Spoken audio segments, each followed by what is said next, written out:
নমস্কার, আপনারা দেখছেন চ্যানেল 24। নাম মানে ভোটার লিস্টে জঙ্গির নাম। জঙ্গিদের সরকার তো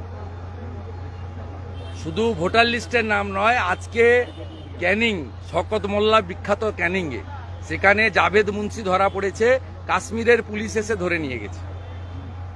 কাশ্মীরের পুলিশ কাশ্মীর সরকারের নয়, ওটা গভর্নরের আন্ডারে। কাশ্মীরের পুলিশ এসে পাকিস্তানি জঙ্গিকে আজকে ধরেছে ক্যানিং থেকে।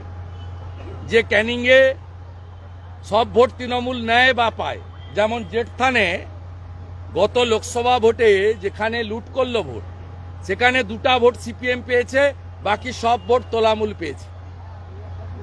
ওখানে আরেক জঙ্গি আয়ুব, গোটা রাজ্যটাই জঙ্গিদের হাতে, গোটা রাজ্যটাই জঙ্গিদের হাতে। এখানে পরিচয়পত্র বানিয়ে কি বড় ধরনের নাশকতার কোনো ছাপ ছিল? এরা ভোট দেয় তো।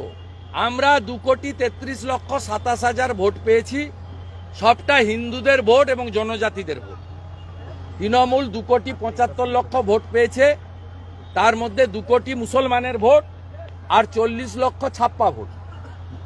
ডায়মন্ড হারবারে কোনো লোককে, হিন্দু লোককে ভোট দিতে দেওয়া হয়নি।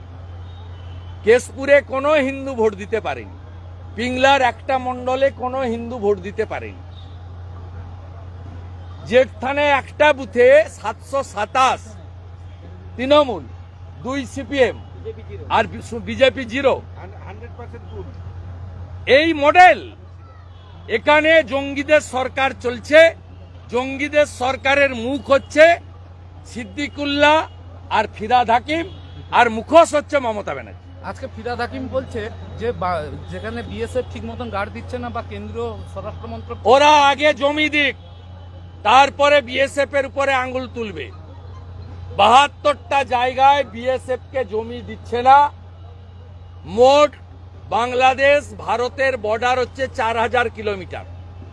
তার মধ্যে মেঘালয়, ত্রিপুরা, আসাম বাদ দিলে পশ্চিমবঙ্গে হচ্ছে 2200 কিলোমিটার। 2200 কিলোমিটারের মধ্যে মমতা ব্যানার্জি এবং এর আগে সিপিএম জমি দিয়েছে, মোট যা জমি দিয়েছে 931 কিলোমিটারে, স্থল এবং জল মিলে সেখানে জমি দেওয়া হয়নি। ফিরহাদ হাকিম একটা অশিক্ষিত।